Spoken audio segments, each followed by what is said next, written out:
How to deal with people who dominate conversations. Hello, and welcome to this YouTube channel. My name is Jameelah, and I am a master manifester, and I'm sure you are too because you are consuming content like this. The name of this channel is Holistic Manifesting because I believe in a whole body, whole mind, and whole being experience when it comes to manifesting these amazing lives that we are choosing. What I'm discussing in this video is how to deal with people who dominate conversations. And when I say this is not to demonize people who are verbose, right? It's not to try to, point a finger at someone in that sense. It's just so that we can have these practical tips when it comes to interacting with others and moving about the world in a way that we're not offending anybody if we happen to come across these types of personalities, right? So what I'm discussing with this is ways that you can counter this type of behavior. So if I ever find myself in a conversation with someone and I feel like they are dominating the conversation, most of the time they don't realize that that's what they're doing. So you have to keep that in mind as number one. Well, one of the biggest ways that I find myself handling those conversations is number one, and I don't have these in any particular order, it's just the ways that I'll do it, is I let them. I let them dominate the conversation. So this is the thing. When I used to be a person that was into dating, and I remember being in my 30s, and one of the signs that I used to use with talking to a guy on the phone was whether or not they asked me anything or how long they could talk. I remember I got on the phone with this guy, and this is the record. He talked for 35 minutes straight without me going, and him, about not any feedback from me whatsoever. And in my mind, I was like, I could literally be a dummy on the other side, like an inanimate object. And needless to say, that connection didn't go anywhere. But I let people do that because sometimes that is the only way that people know that they are one of those people that's dominating conversations and making everything primarily about them. And even if they don't learn it with you, they may learn it with somebody else, right?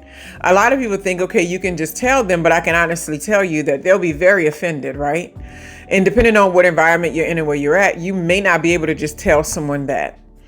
Another way is I'll stop a conversation midway because, okay, when someone's like telling me all these things and it's like, and they go on and on and on and on and on, and they're completely dominating the conversation, I'll go, okay, as soon as there's a tiny break. And I'm like, well, I could share some views on, did you want me to share some views on that? Because if you want to listen or whatever. So then you've effectively shifted the attention and the conversation away from them towards yourself. And you've also at the same time asked for permission to have the floor, because some people don't know that they shouldn't have the floor the whole time. So you've effectively asked for permission to have the floor. And so a lot of people maybe starve for attention or something like that. They grew up in an environment where somebody was not paying attention to them. I don't know, but they don't even leave breaks for other people to go back and forth. It's all about, let me just spew out what I have to share. And then, who's ever on the other end, it doesn't even matter. It's only about what I have to say. But I find when you do that whole, do you want me I can share, you want to hear what I got to say about that? Because I got a few thoughts on that. So it's not like you're saying, excuse me and let me talk. It's like you're like, if they're going on about politics, say that's the kind of conversations you have. And you're like, well, do you want to hear my thoughts on that? Because I have a few thoughts on that, only if you want to listen. And that immediately gets them out of the mindset of sharing and then from giving to receiving. So now they're in the receiving mindset and it completely shifts it. I used to always have trouble with people, and I still have trouble with it sometimes too. Like when I ask people, how was your day or whatever like that, and then it kind of just blop everything that happened in that day on me. It's a little bit exhausting for me. I need it to be an even exchange. So it's just like, well, this happened with so-and-so or whatever. And I'm like, oh, okay, so how did that go? I need to be able to ask questions. I need to be a part of it as opposed to this person just dumping everything they have to say on me, right?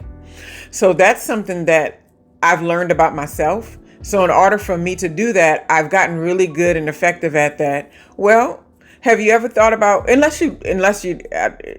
want to hear what I got to say about it? And not in the attitude, not in a negative way, not in a way of like, do you want to hear what I got to say? Nothing like that. Just effectively shifting it from them giving to them being able to receive now. So asking them, do you want to listen? And sometimes people have very short attention spans. It challenges them hardcore to have to listen to what you have to say. So that's up to you if you want to keep in those conversations. Believe me, I've met people like that. And it's like they can spew for like 5-10 minutes straight. But the minute you turn it back to you, it's like all of a sudden you hear things moving around in their background. They're jumping around. I get exhausted. If I'm talking to somebody and I can't get a word in edgewise, I just can't. And every time that person calls or that phone ring or something like that, it's like a part of me does this. And it's not anything wrong with the person. It's literally, I'm thinking like, okay, I got to be ready to let this person just shout, give, because they're not really there to hear what you got to say about anything. And actually, for a lot of people like that, you're boring to them. And I'm not saying that you're boring, but other people are boring to them. Like, unless you're talking about something salacious or something entertaining or something, that they feel is special information, they don't want to just hear about your life the way that they're shooting off about their own. So just keep that in mind. And it's a good way of just like, redirecting that conversation and that attention, right? Another way, and I kind of talked about this already, is that I spend as little time as possible in the conversations. So if I'm going to have a conversation, I already have an escape plan. So I've done this in dating. I've done this, and it doesn't matter who, it doesn't matter. It doesn't matter. I've done this with friendships. If it's somebody who I know is going to be one-sided and long-winded about their life and what they're doing, blah, blah, blah, and it's not going to be an even exchange conversation, I'll already have a way to move away from the conversation when I start conversation with them. Because sometimes I do want to connect, but I don't want to be swallowed up into that because of the way my personality works. I just get exhausted, and I just don't know how to not be exhausted. So I already, have an idea, have a way to move on from the conversation, right? Especially if it's something that's heavy in gossip or whatever. I have a way to bring up things that moves away from other people without that person even noticing most of the time. And believe me, I do it in my everyday life. I do it in my everyday life. I have a daughter that's a little bit of a gossip, and sometimes I can redirect real quickly. And it's, I would have conversations with, older people in my family, and it was the same thing. I knew how to move the conversation to something else in a different direction, without having even an opinion. So sometimes that redirection practice, you get really good at it, and then having a way out of it already. So you're going to have this conversation with this person.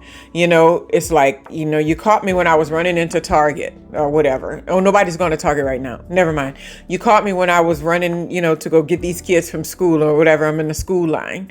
Or when the kids are in the background, you're talking to them, then it's just like, well, let me go. I got these kids in the background or whatever. And it's not that you don't want to be bothered. It's just that you don't have the bandwidth for the one-sided dump kind of sort of conversation, right?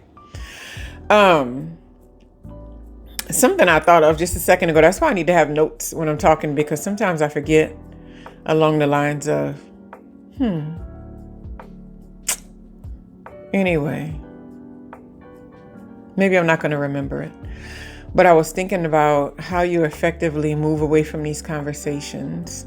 And sometimes you can jump out of it by redirecting the energy and the information. But maybe I did discuss it already. Maybe I discussed it. But nonetheless, if you find yourself in these conversations, there's always a way to either redirect, to either have a plan beforehand, to jump out of it, or to realize that this is not a person you want to converse with. That's always a good thing too.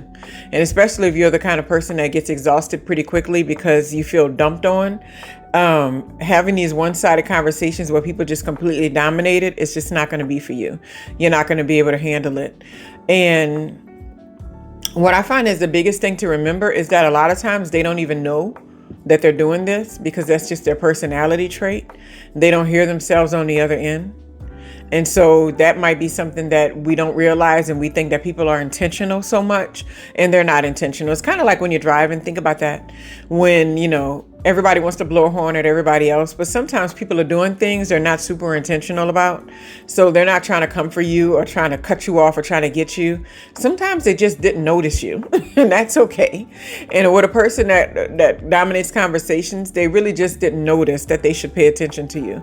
And while we think that that's, basic adult conversation, basic adult interaction 101, we all know that everybody doesn't have the same level of interaction and communication that we think is at the adult level. So nonetheless, how to handle people who dominate conversations. And like I said before, just let them dominate it and just get off, and you decide, okay, I know this is the kind of person that can talk 30 minutes straight without my input. That means it's not going to be a person that I'm going to have a personal, intimate connection with, right? I always like to see how far people are going to go with things. I like to see what their natural personality is leading them towards, as opposed to me stepping in trying to change the direction of things. I like to hear people talk and say things that they would just automatically say, and how they would automatically be without me trying to constantly redirect the conversation or tell them what they should be thinking or how they should see things, or, any shoulds. I like to see where that's going to go. Anyway, because then you can get the real person. And I wasn't always like this, but I'm real good at being this now. I'm real good at being quiet and letting people talk. That's something that is one of my favorite things to do. And I'm really good at exchange when I know that it's time for exchange. And I can sit in groups now and just shut my mouth. And it's not a big deal, because I do like to see how what's their baseline of operation for the most part, because then you get to see the real version of people. So how to handle people when they are the types that dominate these conversations that you have with them, what to do and what not to do. I hope y'all have a wonderful, wonderful, wonderful day.